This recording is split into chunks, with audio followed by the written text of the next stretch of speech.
Ari Kriting sepertinya punya beberapa keresahan, concern, tentang stereotip orang timur yang karena perawakannya sering dianggap seram, garang, kayak preman dan sebagainya. Like zaman ospekku dulu di kampus, teman-teman yang dari timur nggak pernah ditempatkan jadi petugas medis yang urusannya tuh nolongin mahasiswa baru yang tumbang atau sakit. Mereka selalu kebagian peran jadi senior yang galak, yang cuma dikeluarkan ke depan maba itu saat kegiatan yang bersifat stressing level maksimal. Mereka ini di-hype sebagai pertanda bahwa ospek hari ini akan berdarah-darah. Jadi memang stereotip orang timur itu galak atau garang itu memang ada kayaknya. Ya kan, padahal aslinya ya mereka biasa aja, nggak ada yang jahat, malah juga banyak suka bercanda, pandai nyanyi dan sebagainya.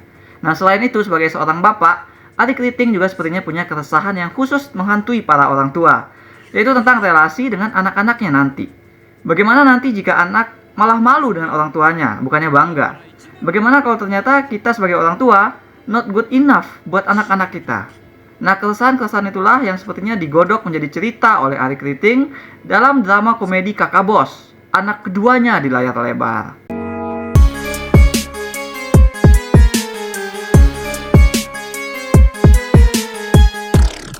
Kakak Bos adalah panggilan yang diberikan oleh anak-anak buah kepada Ferdinand, karena dia bukan saja sosok pemimpin yang baik, yang ngasih saudara-saudara sedaerahnya kerjaan yang jujur dan bersih, tapi juga jadi teladan yang jempolan dengan moral kompas yang mantap di ranah kerjaan mereka.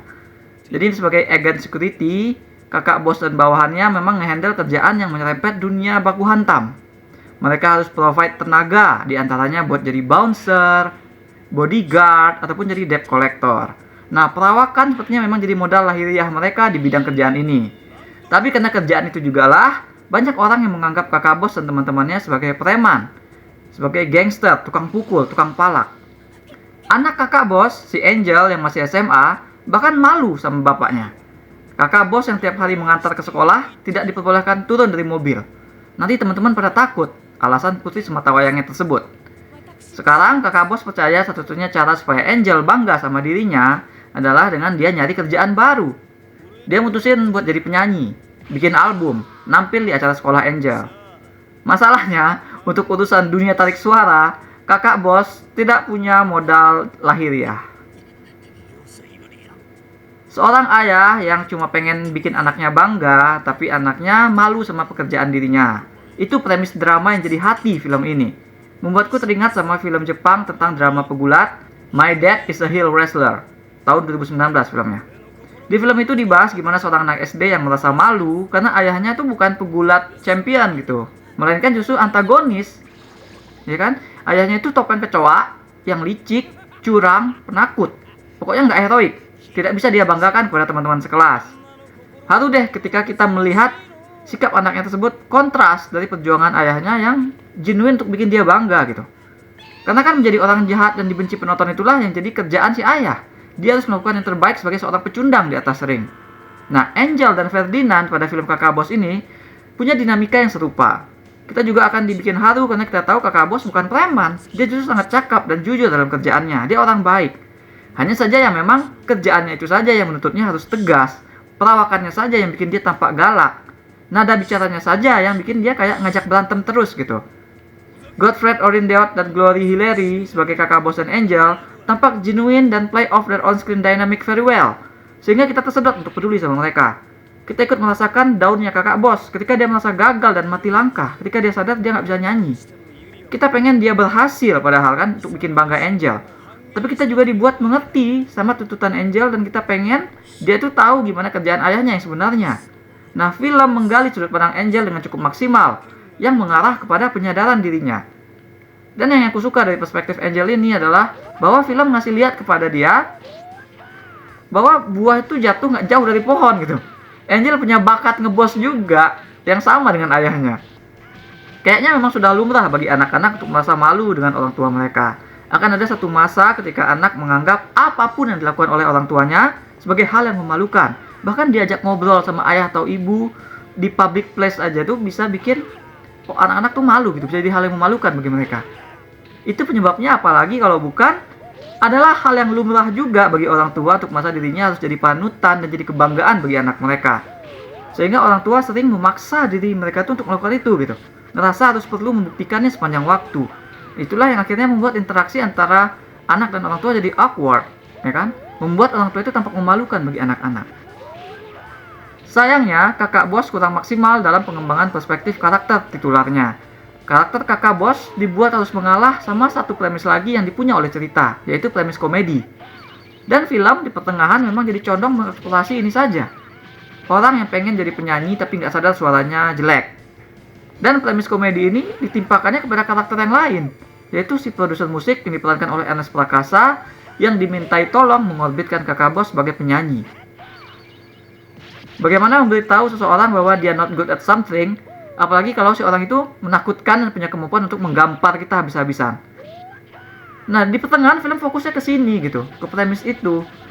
Stake-nya seolah berpindah ke si produser yang harus mempertaruhkan banyak untuk mencari cara gimana caranya bikin suara kakak bos enak didengar. Yang action ya si produser, orang-orang sekitar kakak bos yang mereka tuh sepakat merahasiakan soal suara jeleknya kakak bos karena nggak ada yang berani jujur to his face. Sementara si kakak bosnya sendiri, yang mestinya adalah karakter utama, dibiarkan dalam ketidaktahuannya.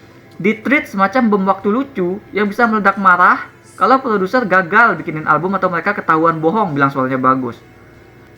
Padahal, film ini sebenarnya masih bisa loh membuat premis komedi itu bergerak untuk development kakak bos. Contohnya kayak yang dilakukan oleh film Popstar, Never Stop Never Stopping tahun 2016. Di film itu Andy Samberg jadi penyanyi idola remaja yang songong. Dia nggak sadar penjualan albumnya merosot karena lagu-lagu ciptaannya itu jelek semua. Dia nggak sadar dia tuh nggak berbakat nyiptain lagu. Tapi semua orang di sekitarnya, mulai dari manajernya, grupinya, hingga kru teknis, pada yes man semua, pada ngangguk-ngangguk bilang bagus doang gitu ketika dimintain pendapat. Nggak pernah ada yang berani ataupun peduli untuk ngasih kritik. Nah, film itu tetap menempatkan karakter Andy, si Connor, dalam perspektif utama karena dia yang perlahan menyadari sikap orang-orang di sekitarnya.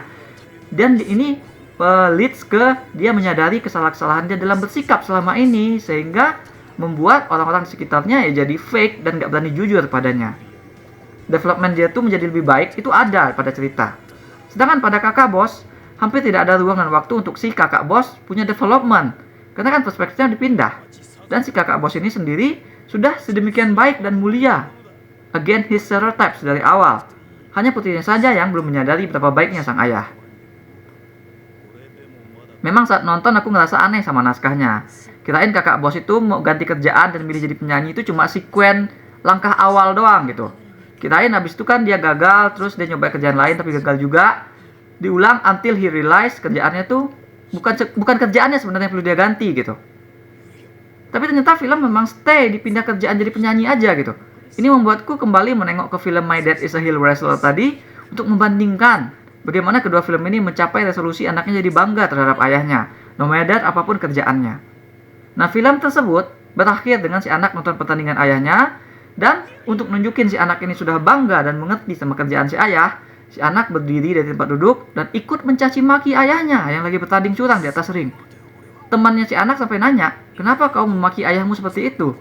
Si anak dengan tenang dan ekspresinya itu bangga banget menjawab, karena itu kerjaan ayahku, katanya. Nah, film tersebut ngasih penyelesaian yang benar-benar tertutur manis, respect terhadap karakter dan juga kerjaannya, karena pekerjaan itu adalah bagian dari karakternya. Sementara kakak bos berakhir dengan nunjukin si produser somehow berhasil menemukan cara bernyanyi yang cocok untuk si kakak bos, sehingga dia bisa tetap tampil. Ya kan? Sementara si Angel sendiri sebenarnya sudah berdamai dengan rasa malunya dan dia sudah menghargai ayahnya sebelum performance finalnya terjadi. Jadi nggak benar-benar terasa klop. Performance-nya itu jadi nggak urgent. Walaupun aku sendiri suka banget memang sama penampilan musik di terakhir itu. Nah, pindah kerjaannya itu tuh jadi kayak hiasan. Alasan kenapa alternatifnya jadi ke penyanyi juga tidak kuat dilandaskan oleh film. Karena ya bahkan si Angel aja tidak dibangun sebagai karakter yang suka musik atau apalah semacamnya. Aku berpikir mungkin film ini memindahkan kerjaan dari agen security ke penyanyi dan stay mengeksplorasi dunia nyanyi. Karena agen security yang semua pekerjaannya orang timur tadi itu not a real job gitu. Cuma keadaan atau situasi yang dibikin oleh film. Sehingga film ini tuh nggak tahu lagi harus ngangkat apa lagi dari kerjaan sana gitu. Beda kan dengan kerjaan heel wrestler di film Jepang tadi. Karena gulat memang bohongan karena ada pertandingannya tuh diatur hasilnya, tapi kerjaan dia itu asli. Beneran ada orang yang harus bekerja profesional meranin karakter curang dan dibenci oleh orang banyak. Drama film tersebut jadi terasa real, genuine. Film Kakak Bos kehilangan pijakan ketika mutusin pindah tanpa alasan yang kuat. Bahasan prejudis terhadap stereotipnya pun tidak jadi terasa real gitu. Dan lebih kayak diadain buat lucu-lucuan ketimbang genuine concern karena karakter utamanya tidak berjuang di sana sebagai pamungkas cerita. Film ini seperti kejebak sendiri di stereotip. Dan kurang maksimal jadi genuine drama yang menyentuh hati sambil menghibur. Karena ya kurang maksimal juga dalam karakterisasi. Gak kayak saudaranya, Sepheha, yaitu agak lain yang beberapa bulan yang lalu. Film tersebut thrive more, lebih daripada sekedar representasi. Ceritanya kena dan lebih connect universally karena kita tidak melihat karakternya itu sebagai orang Batak yang susah dapat kerjaan karena dianggap preman, melainkan mereka ini adalah mantan napi sebagai orang yang pernah melakukan kesalahan yang cukup besar sehingga mereka kini susah dapat kerjaan lain. Ini kan lebih mudah connect ke kita. Berangkat dari apa yang sepertinya sebuah genuine concern terhadap stereotip orang timur dan hubungan parenting ayah terhadap anaknya, film ini menggodok premis drama dan premis komedi ke dalam cerita. Sayangnya, godokan tersebut masih undercooked lah. Belum matang. Walau film ini masih bisa bikin kita haru dari hubungan karakter kakak bos dengan putrinya yang malu sama kerjaannya, tapi premis komedi film ini kayak lebih men-take over, membuat cerita jadi pindah perspektif, dan malah membahas lucu-lucuan soal kakak bos nggak bisa nyanyi tapi nggak ada yang berani bilang. Akibatnya karakterisasi menjadi lemah dan berdampak kepada film menjadi berakhir cuma sebatas feel good moments tanpa benar-benar punya something to say terhadap concern yang diangkat. Kalau film adalah anak dan sutradara adalah orang tua, film ini memang belum sempurna tapi paling tidak nggak begitu malu-maluin karena masih punya momen-momen yang lucu dan haru di sana-sini.